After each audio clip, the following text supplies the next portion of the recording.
Eh, Pada kesempatan ini kita akan membahas tentang pemecahan masalah dan kreativitas. Baik, di dalam pemecahan masalah tentunya kita harus memahami terlebih dahulu tentang pengetahuan. Apa itu pengetahuan dan apa itu pemecahan masalah. Baik, kita beranalogi dulu bahwa bagaimana Anda memecahkan masalah yang muncul pada diri Anda. Maksudnya adalah bagaimana kita untuk memecahkan masalah yang muncul pada diri kita. Sebagai contoh, ya, seorang ahli mengatakan, ya, kita membayangkan orang yang berdiri di tengah ruangan di mana dua tali tergantung di langit-langit. Tujuannya adalah mengikat kedua senar, tapi tidak ada senar yang cukup panjang, sehingga Anda dapat meraih dan memegang sinar lainnya sambil memegang salah satu dari kedua sinar tersebut. Anda memiliki beberapa kuas yang bersih, kemudian ada sekalen cat dan terpal kanvas tebal. Kemudian bagaimana Anda akan mengikat kedua tali tersebut? Inilah sebagai contoh, ya, pemecahan masalah. Kemudian kita lihat bagaimana siklus pemecahan masalah. Yang pertama adalah kita identifikasi masalah terlebih dahulu. Kemudian yang kedua kita definisikan apa sebenarnya masalah. Kemudian yang ketiga baru kita rumuskan strategi dari permasalahan tersebut.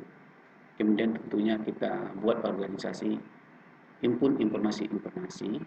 Kemudian kita tentunya harus mengalokasikan sumber daya yang ada pada diri kita. Kemudian pemantauan. Yang terakhir adalah kita harus melakukan evaluasi. Inilah kira-kira siklus dari pemecahan masalah. Kemudian kita melihat pemecahan masalah dan kreativitas. Di sini kan dikatakan bahwa emosi kita dapat mempengaruhi bagaimana kita menerapkan siklus masalah. Kemudian dalam kelompok, ya, dengan peserta dengan kecerdasan emosional terukur, artinya kemampuan mengidentifikasi emosi pada orang lain dan mengatur emosi dalam diri sendiri perlu pemrosesan emosional di mana dapat mempengaruhi pemecahan masalah secara positif. Kemudian dalam matematika, kemampuan untuk mengatur keadaan emosi terkait dengan kemampuan pemecahan masalah yang lebih tinggi. Kemudian juga kita harus memahami bagaimana jenis-jenis masalah tersebut.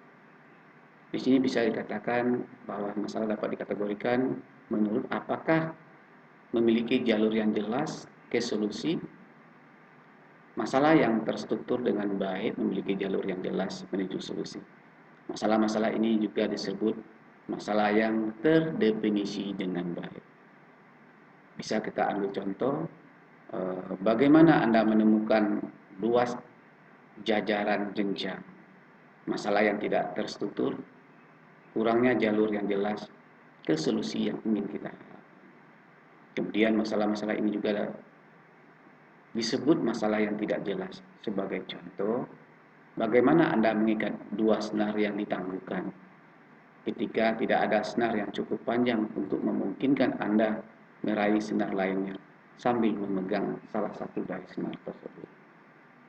Kemudian jenis masalah yang lainnya bisa kita lihat juga masalah tidak terstruktur dan bagaimana peran wawasan kita. Masalah tidak terstruktur sebelumnya adalah masalah wawasan karena Anda perlu melihat dari masalah ataupun dengan cara yang terbaru. Secara khusus, Anda perlu melihatkan secara berbeda-beda dari cara Anda mungkin melihat apa yang terjadi pada awalnya dan berbeda dari cara Anda memecahkan masalah secara umum. Artinya, Anda harus restrukturisasi representasi Anda tentang masalah yang akan diselesaikan. Kemudian kita lihat beberapa definisi heuristik. Kemudian kita lihat contoh. Sebagai contoh adalah cara berpikir analisis. Kemudian definisinya adalah bagaimana kita memecahkan masalah, menganalisis masalah, dengan melihat bagian akhir tujuan yang ingin kita cari ataupun yang sedang kita cari, dan kemudian mencoba untuk mengurangi jarak antara posisi saat ini di ruang masalah ataupun tujuan akhir dari ruang tersebut. Kemudian contohnya adalah cobalah untuk mendapatkan sebanyak-banyak mungkin individu di bank jauh, sedikit mungkin orang di bank terdekat. Kemudian contoh yang lain adalah cobalah meminimalkan jarak rumah Anda ke tujuan. Inilah salah satu contoh ya, yang dikatakan heuristik. Kemudian kita lihat apa-apa saja hambatan-hambatan ataupun bantuan cara pemecahan masalah. Yang pertama kita tentunya kumpulkan terlebih dahulu ya mental ya, kemudian dan fiksasi. Kemudian kita harus mempunyai juga transfer negatif, pemikiran negatif dan pemikiran positif. Kemudian yang ketiga tentunya harus ada yang namanya inkubasi. Kemudian kita lanjutkan kecerdasan dan pemecahan masalah yang sangat kompleks. Pada hakikatnya pendekatan yang kognitif ya, berhubungan dengan pengetahuan untuk mempelajari pemrosesan informasi dapat diterapkan untuk tugas pemecahan masalah yang sangat kompleks. Tentunya kita di sini harus memahami terlebih dahulu tentang pendekatan yang namanya pendekatan kognitif. Seperti analogi masalah seri, misalnya menyelesaikan rangkaian numerik atau figural. Idenya adalah untuk mengambil jenis tugas yang digunakan pada tes kecerdasan konvensional dan untuk mengisolasi komponen kecerdasan Anda. Komponen adalah, kalau kita lihat dari komponen, proses mental yang digunakan dalam melakukan tugas-tugas seperti menerjemahkan input sensorik menjadi representasi mental. Kemudian mengubah satu representasi konseptual menjadi referensi lain. Atau menerjemahkan representasi konseptual menjadi output motorik ataupun dari pergerakan. Kemudian kita lihat juga kajian-kajian keahlian ya, pengetahuan dan pemecahan masalah. Kita lihat di sini ya, orang yang tidak memiliki keahlian dalam psikologi kognitif menyadari bahwa pengetahuan, khususnya pengetahuan ahli, sangat meningkatkan pemecahan masalah. Artinya apa? Bahwa keahlian adalah keterampilan atau prestasi unggul yang mencerminkan basis pengetahuan yang berkembang dan terorganisasi dengan baik. Yang menarik di sini adalah bahwa psikologi kognitif adalah alasan bahwa keahlian meningkatkan pemecahan masalah. Mengapa bisa seperti itu? Bahwa para ahli bisa memecahkan masalah di bidang mereka lebih berhasil daripada yang pemula ya, atau yang baru mulai belajar. Kemudian kita lihat juga apakah para ahli mengetahui lebih banyak algoritma pemecahan masalah dan strategi lain. Kemudian kita lihat juga apakah para ahli mengetahui strategi yang lebih baik atau apakah mereka hanya menggunakan strategi yang lebih sering digunakan di dalam kehidupan sehari-hari. Apa yang diketahui oleh para ahli yang membuat proses pemecahan masalah lebih efektif bagi mereka daripada bagi yang pemula di suatu bidang. Artinya apakah para ahli itu lebih efektif dari orang yang baru belajar ya, tentang suatu bidang mereka. Kemudian bisa juga kita lihat apakah itu semua bakat atau hanya keterampilan yang diperoleh saja. Kemudian kita lihat kecerdasan dan keahlian buatan. Tentu kita harus memahami dengan kemajuan teknologi sekarang bahwa program komputer telah dikembangkan untuk menstimulasikan kecerdasan manusia dan melampauinya. Ya.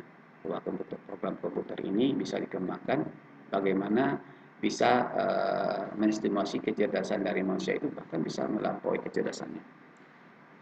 Dalam hal ini, program komputer telah dibuat dengan tujuan untuk memecahkan masalah-masalah bisa lebih cepat dan lebih efisiensi daripada manusia.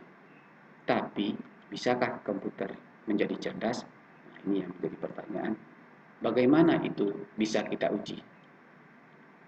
di mana sistem yang digunakan untuk meniru keahlian manusia, dan apakah itu bisa berhasil. Inilah merupakan kecerdasan dan keahlian buatan dari manusia. Kemudian kita masuk yang kedua adalah kreativitas. Di sini kita lihat ya, sebagian besar peneliti di bidang kreativitas akan mendefinisikan kreativitas baik luas, ya, merupakan suatu proses menghasilkan sesuatu yang asli dan berharga. Ini ya dikatakan oleh kreativitas, bagaimana kita menghasilkan sesuatu ya yang original kemudian berharga. Kemudian kita lihat sesuatu itu bisa dalam berbagai bentuk. Kemudian bisa kita lihat juga apa yang diperlukan untuk menciptakan sesuatu yang original dan berharga. Seperti apa orang kreatif itu. Kita memahami hampir semua orang akan setuju bahwa individu kreatif menunjukkan produktivitas yang kreatif juga. Mereka bisa menghasilkan penemuan berwawasan, karya seni, kemudian paradigma-paradigma yang visioner tentunya, ataupun revolusioner, atau produk-produk lain yang tentunya sangat berharga ataupun asli. Kita lihat juga kebijaksanaan konvensional menunjukkan bahwa individu yang sangat kreatif juga memiliki gaya hidup yang kreatif juga. Gaya hidup ini dicirikan oleh fleksibilitas atau perilaku non-struktif dan sikap yang tidak sesuai. Kemudian kita juga melihat kesamaan-kesamaan dari tokoh-tokoh ilmu pendidikan, ya, salah satunya orang yang sangat kreatif, ya, Leonardo da Vinci, Albert Einstein, ya. Di sini kita bisa melihat ide-ide kreatif yang mereka hasilkan yang sangat berharga. Kemudian kita lihat juga kesalahan-kesalahan yang sering terjadi. Ya. Dalam hal ini bisa kita pahami bahwa kesalahan dalam penilaian yang cukup umum terjadi pada orang pemikiran. Ya. Kekeliruan ini mempresentasikan keputusan untuk terus berinterpretasi, maksudnya adalah berinvestasi dalam suatu hanya karena orang telah berinvestasi di dalamnya sebelumnya dan diharapkan untuk mendapatkan hasilnya kembali. Investasi, misalnya Anda telah membeli mobil, ya. Anda sudah menginvestasikan ribuan dolar untuk memperbaikinya. Sekarang Anda memiliki perbaikan besar lainnya yang Anda hadapi.